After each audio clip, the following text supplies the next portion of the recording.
Statue of Liberty is one of the most, if not the most, famous monuments in the world.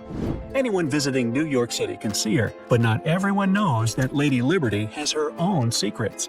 One of them is she might not even be a lady at all. Counting down from number 9. The Statue of Liberty was once split into pieces. It's really hard to picture it, but the statue actually arrived from France on June 17, 1885, in over 300 copper pieces.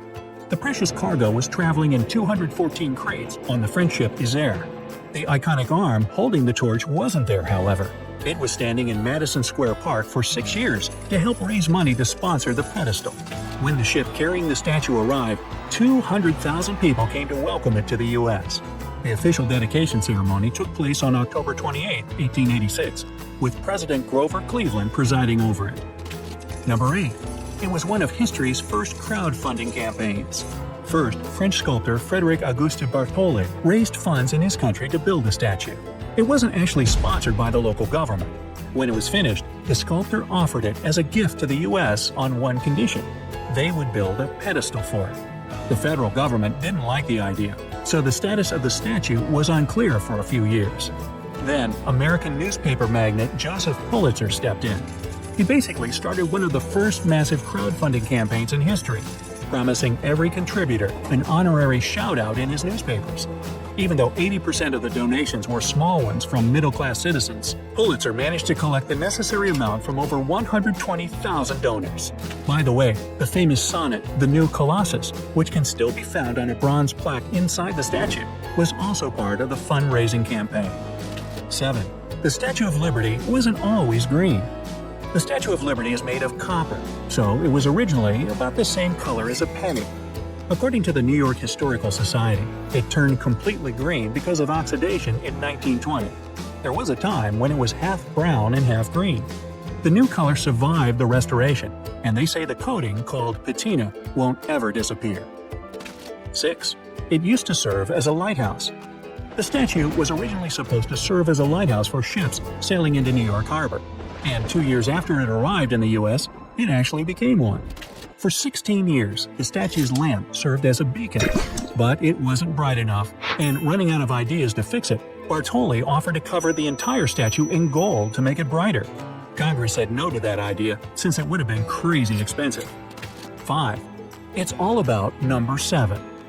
It's easy to notice the statue has 7 spikes on its crown, symbolizing universal liberty across the 7 oceans and continents.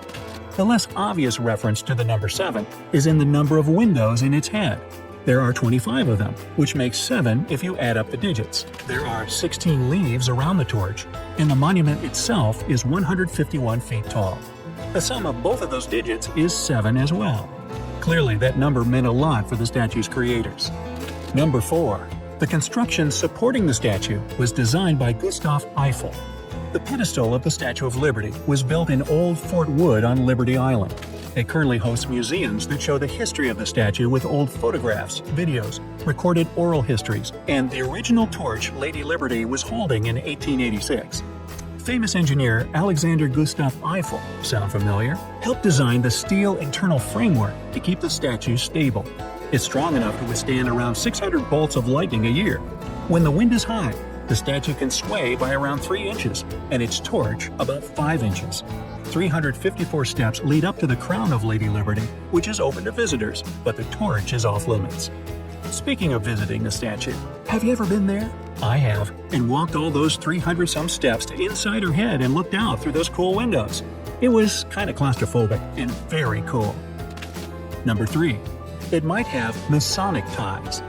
There's a popular theory claiming that the Statue of Liberty was originally supposed to be dressed as an Arab peasant woman and stand at the southern opening of Egypt's Suez Canal.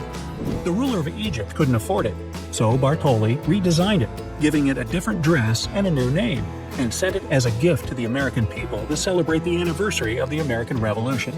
So, what does that have to do with the Masons? Well, Bartholdi himself was a Freemason. He represented the French Grand Orient Temple Masons, hence his interest in Egypt. He supposedly wanted to put the statue there to symbolize the Orient showing the way. The torch Lady Liberty is holding is an important symbol in the Masonic culture as the Torch of Enlightenment or the Flaming Torch of Reason. The Masons also took part in the cornerstone laying ceremony in 1884, and the Grand Master, William A. Brodie, presided over it in the company of Grand Lodge members. 2. The face of the Statue of Liberty could be that of a man. When you think of the Statue of Liberty, do you see it as a she? Most people are positive it's a representation of the Roman goddess of freedom, Libertas. The widely accepted theory is that Bartholdi modeled her face after his mother. Author and journalist Elizabeth Mitchell, however, claims that the sculptor actually used his brother's face as a model. As she was studying the photographs of Bartholdi's family, the writer noticed his mother had a different eyebrow shape, thinner nose and lips, and smaller mouth. Then she pointed out the striking resemblance between the sculptor's brother in his adult years and the statue. Because of his mental health condition, Bartholdi's brother spent years at the hospital, and Frederick would spend hours watching him. That could have helped him recreate his face in every detail. Another theory was presented by French writer Nathalie Salmon, who claims Lady Liberty was modeled after her ancestor Sarah Salmon. According to her, Bartholdi saw Sarah's features particularly beautiful. Even though she had emigrated to the United States, she and her husband visited the sculptor at his studio when they briefly went back to Paris in 1875. He could have used that opportunity to draw Sarah and later use those images as a model. Number 1. There's more than one Statue of Liberty. And I'm not talking about its plastic souvenir versions or the one on Las Vegas Boulevard. You can find a smaller Statue of Liberty, which was the original model for its big sister, in the Jardin du Luxembourg in Paris. It's been there since 1906, after Bartholdi gave it to the Luxembourg Museum for the World's Fair of 1900. Another version of the iconic monument was erected on an island in the Seine River to celebrate the 100th anniversary of the French Revolution in 1889. It has 2 dates on it, July 4, 1776, and July 14, 1789. Symbolizing the friendship of 2 nations and the importance of revolution. There's also a life-size copy of the torch on the Pont de l'Âme in Paris. People from around the world sponsored its construction as a symbol of Franco-American friendship. It was set not far from the Eiffel Tower on the 100th anniversary of the statue's dedication.